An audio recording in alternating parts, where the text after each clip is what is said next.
Yeah, thank you very much, Honorable Chair. First, let me start by saying that I want to laud the leadership of the majority and the minority sides that have brought this motion this morning. And to just say to the Honorable Senator Aaron Cheruiyot that you will struggle, my brother, to make a better speech than what you've made this morning. And I am sure it has given a lot of hope to a lot of people in this country that in fact this institution of the Senate can rise to the occasion when other people are failing. They say that with great power comes great responsibility. And I don't think that in this house there was somebody with a greater responsibility leader to set the tone for the discussion that we want to have this particular morning. I think I hear what Kenyans are saying. They want to see from the leadership of this country contrition. They want to see remorse. They want to see us taking responsibility for everything that has happened, that has led us to this particular moment. And allow me to follow in your footsteps and also tender an unreserved apology to the people of Kenya if I have contributed in any way by my conduct, by my speech, to bringing the country to where it is today. I apologize for that. Honorable Speaker, as a senator of Nairobi, you know that Nairobi has borne the brunt of the protest, of the killings, of the loss of lives, of the loss of property. As we speak right now, we have 39, as of the last count, people who have lost lives across the country. And more than half of that, at least 19, have been killed in the city of Nairobi. Honorable Speaker, out of those 19 that have died in the city of Nairobi, between 6 and 8 of them, the numbers are yet to be confirmed, were actually very parliament. And as we join our country and our colleagues in mourning, I also want to take this opportunity to send my heartfelt condolences to all the families that have lost their loved ones in this particular protest. Of course, Honorable Speaker, because we have been the epicenter of these riots and protests, we have a lot of damage that has been done to public and private infrastructure. We have lost a lot of property. In fact, the value is unknown. We will need time to actually do an audit of all the property that has been destroyed. Businesses in Nairobi CBD have been shut. There have been all sorts of claims, Honorable Speaker. There's people who have come to me and even talked about ethnic profile businesses, that it's certain communities that are being attacked and others are not being attacked. We are in a place where we have never been in terms of the crisis that is facing us. And all I hear the young people of this country saying is that we as a leadership now need to stop talking. We now need to stop talking and want to listen to these young people. Honorable Speaker, I have been turning down invitations to media houses because I'm asking these media houses, why don't you invite these Gen Zs themselves to tell you what it is they want, to paint a picture of the kind of country that they want? Would you believe it, Honorable Speaker? The many Gen Zs who are being invited to these TV shows are afraid that they will not leave that TV station and get home because they are afraid of being arrested or detained outside those TV stations. And the conversation here, Honorable Senator Cheruiyot, is that we now need to do certain things to facilitate a conversation to happen, starting with what we are doing here. We need to show remorse as leaders. We need to stop threats to people who are... I am in our WhatsApp group, somebody is sharing what is it called, a charge sheet of someone who's being arraigned in court because they said Ruto must go. I mean, Honorable Chair, we must get to a place where if we are going to have a national conversation, let us allow people to express themselves, and that is the only way we will hear what they have to say. We need to put aside our egos. I know some of the things that we are being told and the things that are being directed at us is very humiliating. As leaders, we are not accustomed to this. But, Honorable Speaker, it is a time to set egos aside and just listen. There is something very profound that the majority leader told me yesterday. He said, Sifuna, right now, there are no more political goals to be scored. There isn't even a political game now going on because all of us in the political class are actually indicted by the people of this republic that we have failed in terms of what we need to do to get this country where it's supposed to be. I have shared an example here that on the day of the 25th of June, Rado was being stoned in the city of Nairobi. And by the way, although it is a car that is popular with members of parliament, very many Kenyans actually drive this car. It is one of the most ubiquitous car in the streets of Nairobi. So imagine you being a doctor or a lawyer, you have nothing to do with parliament, driving around the city and people attack you because of the car that you're driving. It is a problem that we have to solve. By our own conduct, we have put all of us in the line of fire. An MCA leaving the County Assembly of Nairobi, one of the nominated MCAs, was attacked, Honorable Speaker. And yes, she was, her car was badly damaged. She was badly hurt, including her driver. She had to get surgery. By the time people are saying, oh, stop, this is not a member of parliament, or this is a member of the National Assembly, you are already dead.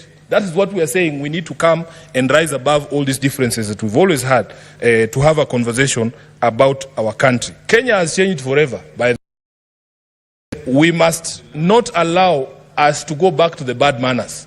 I was seeing clips of young people on TikTok saying they are very happy there are no more strobe lights, there are no more sirens, people are not overlapping. They are asking where have all these big vehicles gone in the streets of Nairobi. Honorable Speaker, I saw a newspaper article in the Standard today saying that MPs are in hiding, members of the National Assembly are in hiding. And the question is, where are these members? I'm very proud to be a senator today, that we are not hiding from the people. We are here to actually take responsibility for all our actions and to try and assuage or deal with the problems that we have contributed in bringing about.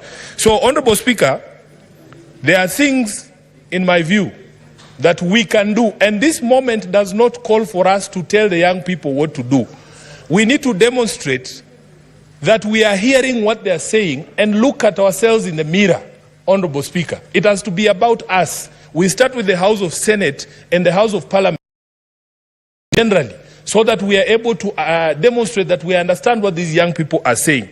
So in my presentation, Honorable Speaker, I will be proposing that we don't tell anybody else other than ourselves what we are going to do going forward to try and help this country to move from the quagmire that it finds itself in. And there are very low-hanging fruits. My friends here have spoken, for instance, about the supposed salary increments. By the way, in defense of the SRC, I know many of you have bashed them here.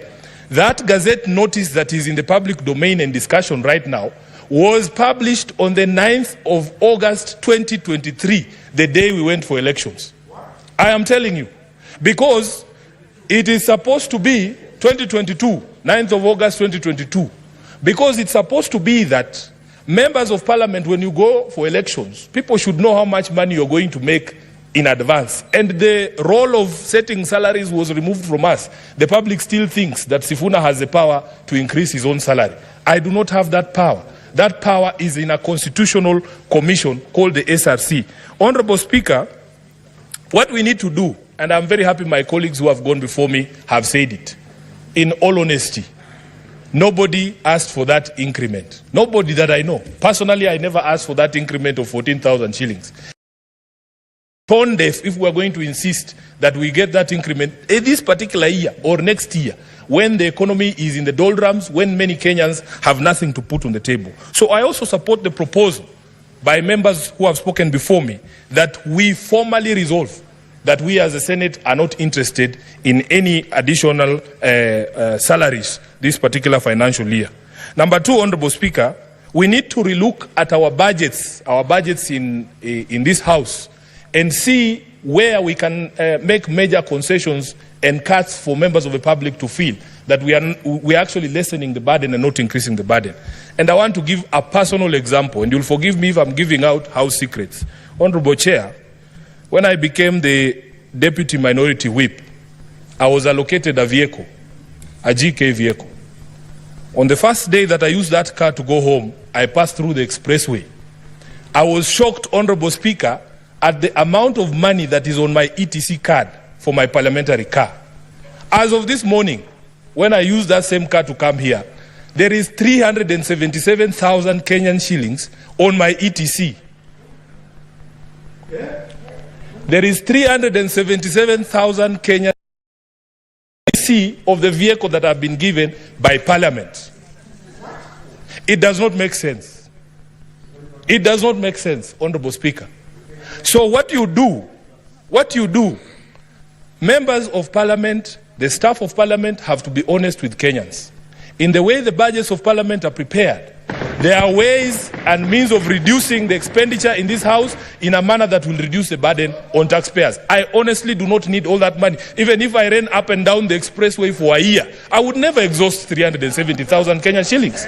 So, Honorable Speaker, we must do this so that we demonstrate to the people that we are serious about what we are talking about.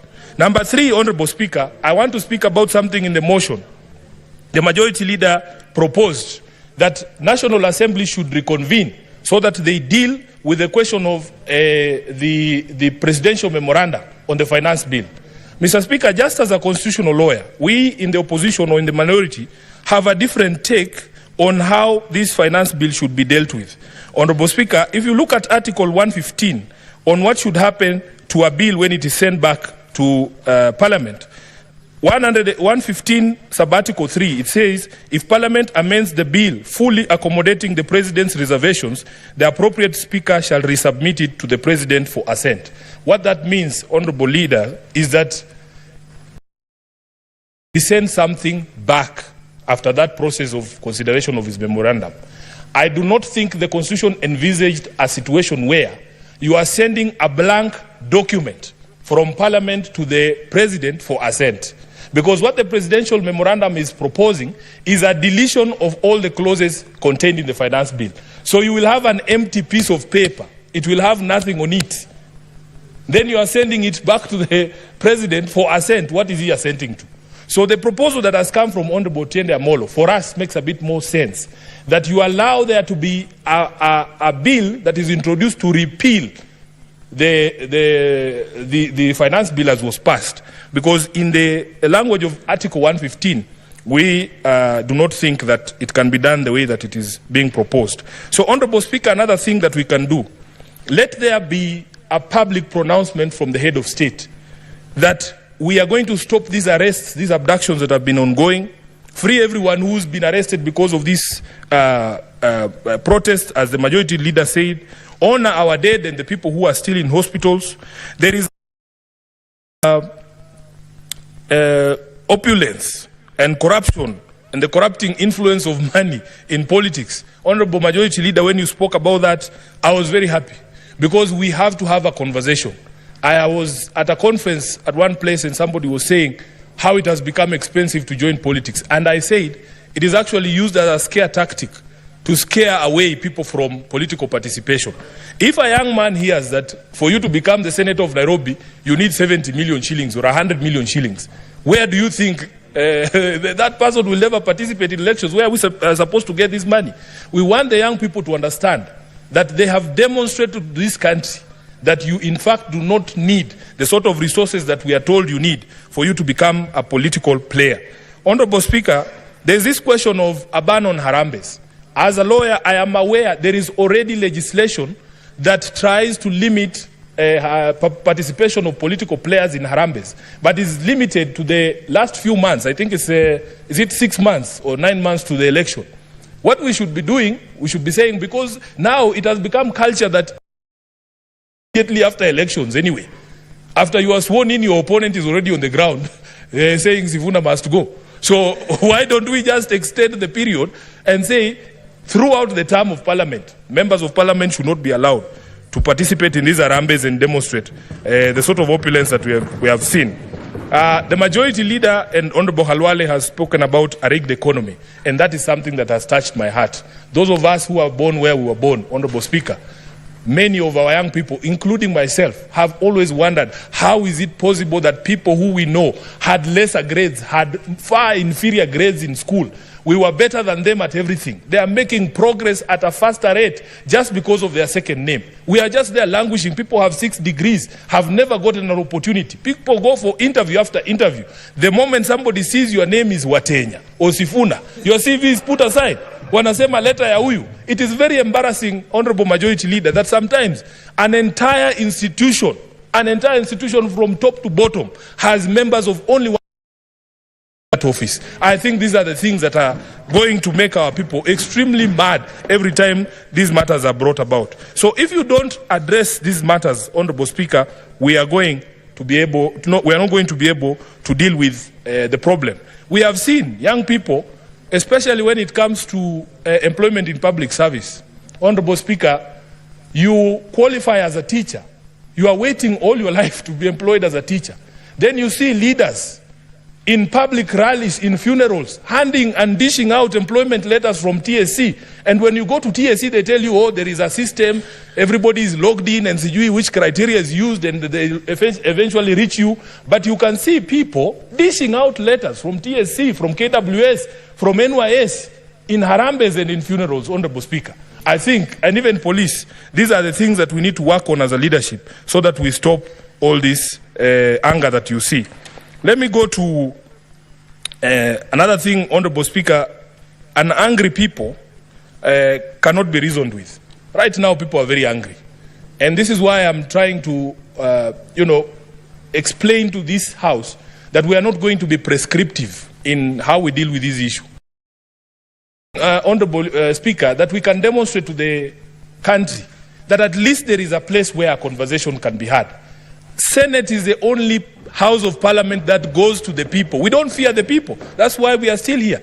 So if it is possible for us, even if it is going to Uhuru Park as somebody has suggested, we are ready to be insulted, because at some point we deserve to be insulted. But at the very end of that, of those insults, I think we will be able to pick some few things. Honorable Majority Leader was telling us a story of how he logged into one of the Twitter spaces, and he said there was maybe 60% expletives and insults, but 40% was good material, and it has inspired even the speech that he made this morning. So let us put ourselves at the disposal of the people. We should be available to the people so that we deal with this. On debt, I agree with you, Honorable Majority Leader, that there has to be a public audit of all Kenya's debt so that we know what the truth about this is. On budget, we have explained, and I've given an example here of how we feel that sometimes our budgeting process is padded in such a way that it allows for budgeted corruption. We have estimated, Honorable Speaker, at least those of us on the minority side, that we can do away with at least 1 trillion shillings in this budget. And we don't need to punish anyone. We just need to cut on expenditure in our own institutions. I will go to some of the proposals that I have received from members of the public. Number one, Honorable Speaker, there needs to be an audit of all appointments from September 13th, 2023. Because as Honorable Senator Halwale spoke and said, there are some offices that have been created that we do not even understand the basis of their existence. Look at the number of advisors in government. There needs to be a public audit of all these advisors. And tell Kenyans why it is okay for one office of the advisor on the economic matters, Honorable Halwale, to have more money for travel than 9 committees of this House combined. It doesn't make any sense. So the specter of personal assistance in government, we need a public audit of that. There was another office that was created, and this one, you'll forgive me, Majority Leader, of faith intercessors. We need a public audit of who are these people and why are they earning public money. Honorable Speaker, I had occasion to see one business card of one of those faith intercessors. It was the most powerful business card I have ever seen in my life. Honorable Speaker, you have spoken about the office of the First Lady, and I am happy that the President himself took a first initial step to say that office will cease existing from, I think he said, Monday of this week. It had 285 employees. I am telling you, the Deputy President, the wife of the Deputy President's office, 100 employees. Honorable Speaker, we cannot continue like this. Then there is a specter of retreats, and this one we are all guilty as members of this House. We need to look at our retreats, whether the retreats we are taking are necessary, whether these meetings cannot be had here, whether those resolutions cannot be. And then in the independent commissions, in the ministries and in corporations, I was just being told that there actually also exist fake retreats.